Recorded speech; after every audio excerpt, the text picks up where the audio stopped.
आप सबको हम सब कल 3.2 का सवाल पूरा पढ़ा चुके थे, है ना। सवाल 6 तक हम सब करा दिए थे, ठीक है। आज हम सबको जो पढ़ेंगे यहाँ पे नया चैप्टर 3.3 है ना, एक्सरसाइज क्लास 10 के मैथ में जो हम सबको पढ़ना है। इसमें देखिए ये हम सब 3.3 में भी ना सब क्या करेंगे कि रैखिक समीकरण के युग्म को ही हल करेंगे। लेकिन यहाँ पे क्या होगा कि रैखिक समीकरण के युग्म को जो हल करने का जो तरीका है ना वो केवल अलग है।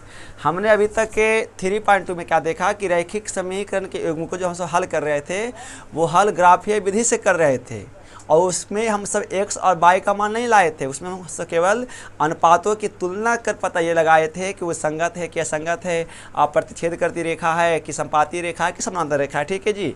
लेकिन एक्सरसाइज 3.3 में हमें क्या पढ़ना है, रैखिक समीकरण के युग्म के बारे में ही पढ़ना है। और रैखिक समीकरण के युग्म में है ना उसे जो हल करना है, जो उसका जो तरीका है वो हल करने का, ठीक है, वो आपको यहाँ पे जानना है, ठीक है। तो रैखिक समीकरण के युग्म को जो हम सब यहाँ पे हल करेंगे ना वो हल करेंगे प्रतिस्थापन विधि से, ठीक है।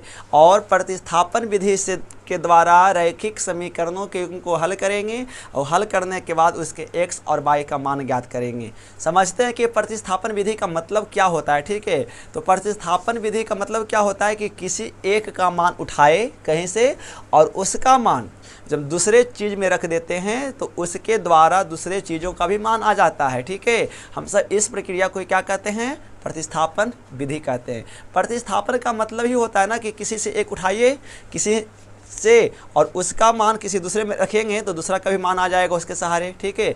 तो मतलब एक का मान उठाकर दूसरे में रखना ही क्या कहलाता है, प्रतिस्थापन विधि कहलाता है, ठीक है जी। आइए हम इसको करते सवाल नंबर 1 का 1 देखिए क्या है।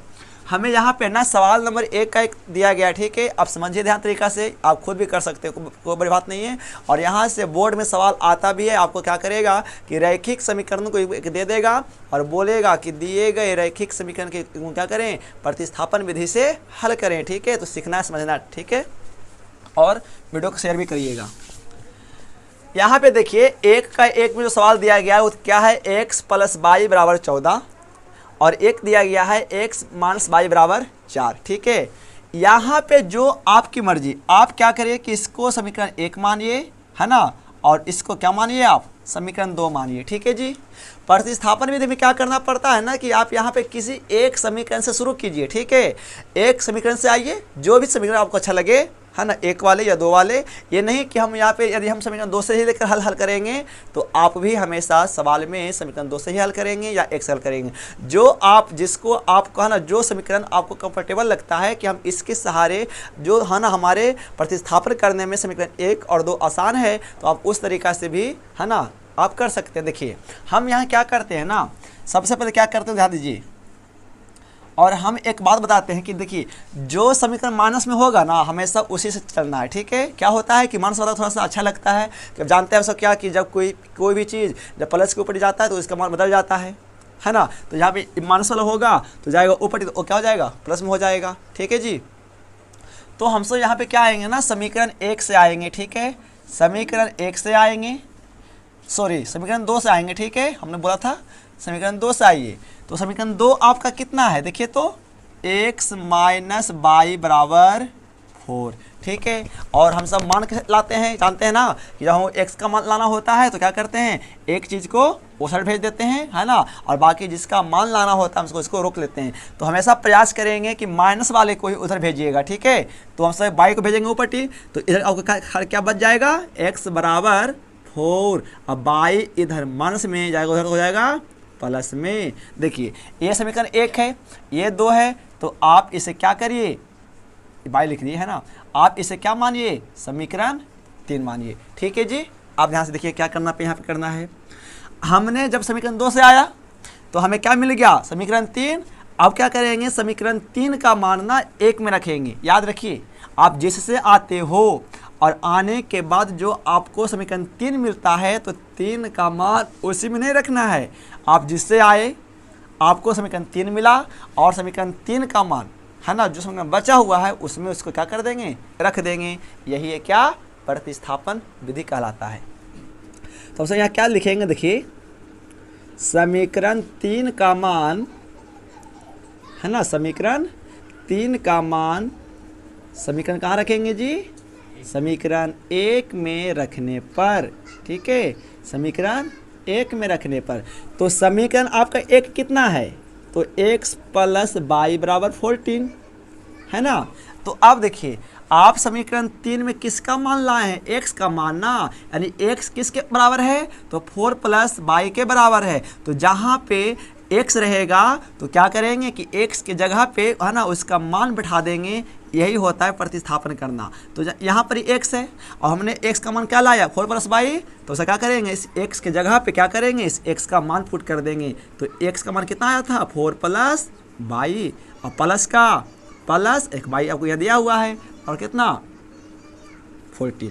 तो देखिए अब 4 का 4 प्लस का प्लस वाई प्लस वाई, कितना वाई हो जाएगा आपका?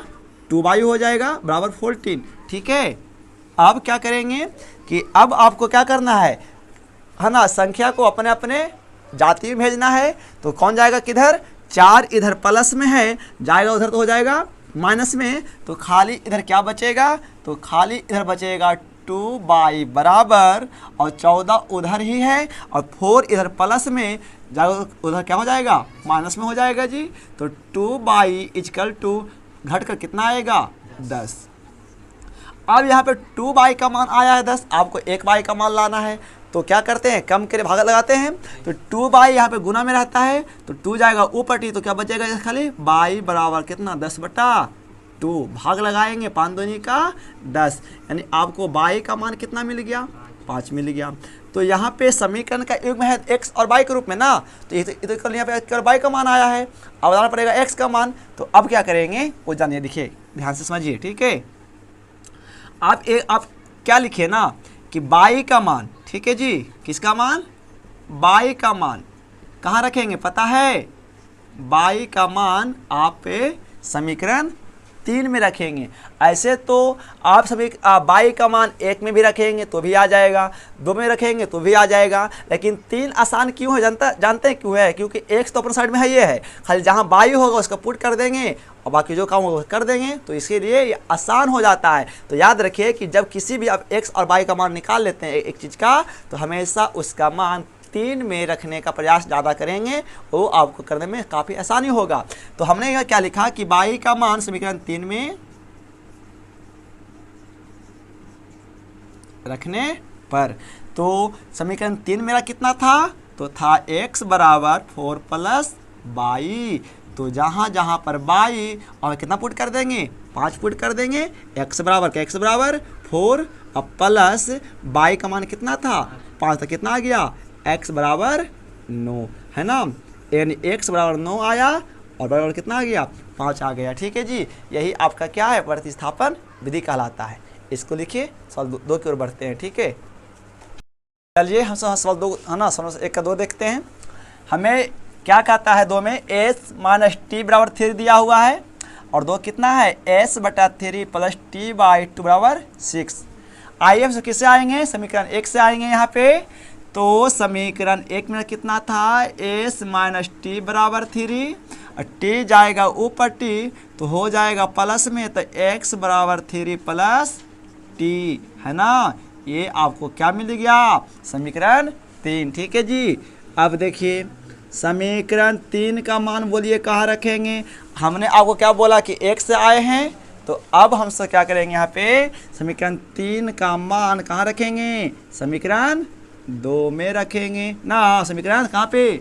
2 में रखने पर, ठीक है, 2 में रखने पर।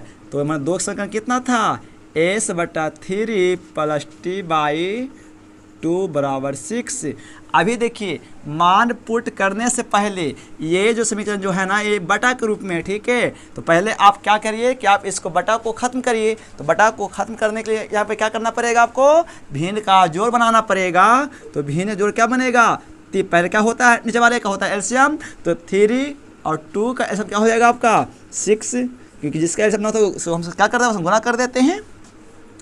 तो अब क्या भिन्न जोड़ का नियम? 3 से भागा लगाएंगे, 6 में कटेगा 2 बार में, और a से ऊपर तक कितना? 2s प्लस 2 से भागा लगाएंगे 6 में तो कितना? 2 तिया का 6, 3 आएगा, 3t और कितना? 6।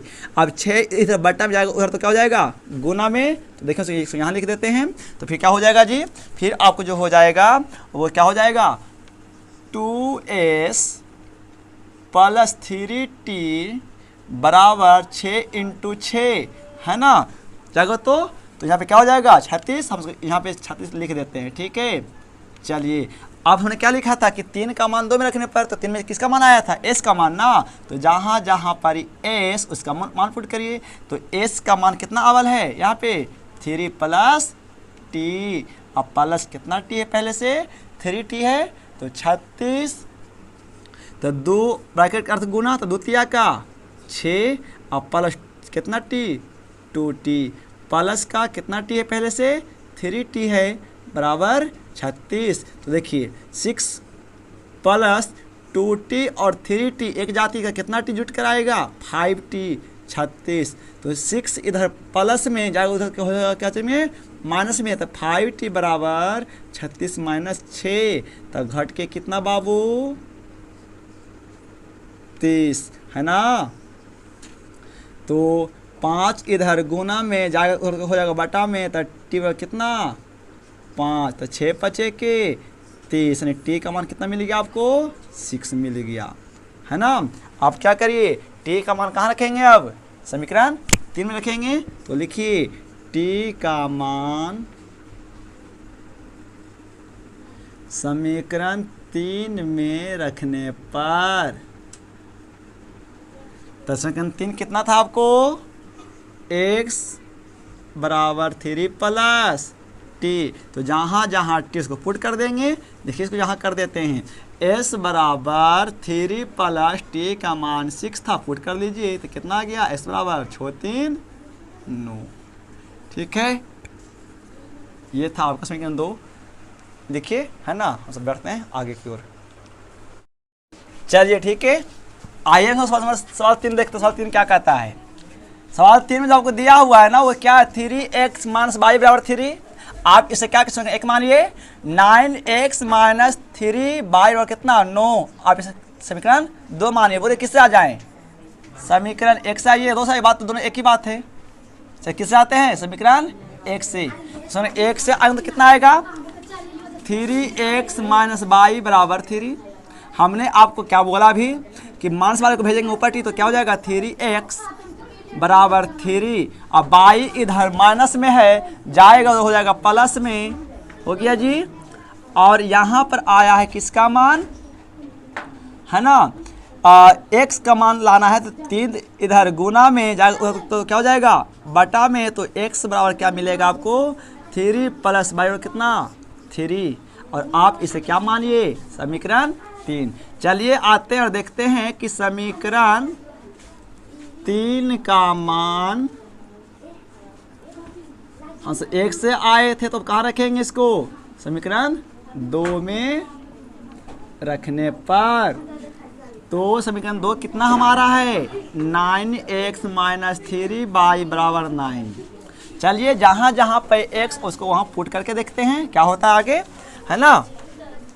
तो 9x गुना में, तो 9 गुना x का मान कितना है, तो इसको ब्रैकेट करके क्योंकि 2-3 पद है, तो x का मान कितना है 3 + y बटा 3 है ना। और माइनस कितना इधर है जी, ओहो इसका हाँ माइनस कितना बाई 3y और कितना है 9। आइए हल करते हैं, तो 9 तिया का 27 प्लस का प्लस 9 गुना बाई, तो 9y बटा 3, और माइनस कितना बाई 3y बराबर 9। पहले यहाँ पे क्या बनेगा भिन्न का घटाव बनेगा, तो 3 का एलसीएम कितना, तो 3 का एलसीएम कितना 3 हो जाएगा। तो ये तो लगा ये तो पूरा पर 3 है ना, तो 3 से भागा 3 में कटेगा एक बार में, तो ये तो पूरा इतना ही रह जाएगा आपका, यानी 27 + 9y माइनस का माइनस, और इसके बटा में कुछ नहीं है तो एलसीएम से ये क्या हो जाएगा आपका गुना हो जाएगा, तो कितना बाई 9y और कितना जी 9। 3 इधर बटा में जाएगा, उधर गुणा में, तो क्या हो जाएगा 27 प्लस 9y माइनस 9y बराबर 9 तिया का 27। देखिए यहाँ पे 9y प्लस में और 9y माइनस में, प्लस क्या हो जाएगा, कट जाएगा, तो क्या हो गया 27 प्लस 27। यानी कहने का मतलब क्या हुआ, देखिए इसका दोनों पद बराबर है ना। यानी कहने का मतलब क्या है कि यदि हम इस समीकरण को अनुपातों की तुलना करें, ठीक है, तो ये कैसा हो रहा है, संपाती हो रहा है ना। दोनों इसका समीकरण क्या आपस में बराबर है, इसीलिए हम सब इसका x और y का मान नहीं ला सकते। यदि आप इसका अनुपात की तुलना करेंगे तो ये जो आपका क्या हो जाएगा, वो हो जाएगा a1/a2 इक्वल टू b1/b2 और क्या हो जाएगा c1/c2, ठीक है। इसीलिए इसका जो x और y का जो मान आएगा वो कभी नहीं निकल सकता, ठीक है। तो ये होता है। चलिए मिलते हैं अगली वीडियो में, है ना। तब तक के लिए धन्यवाद।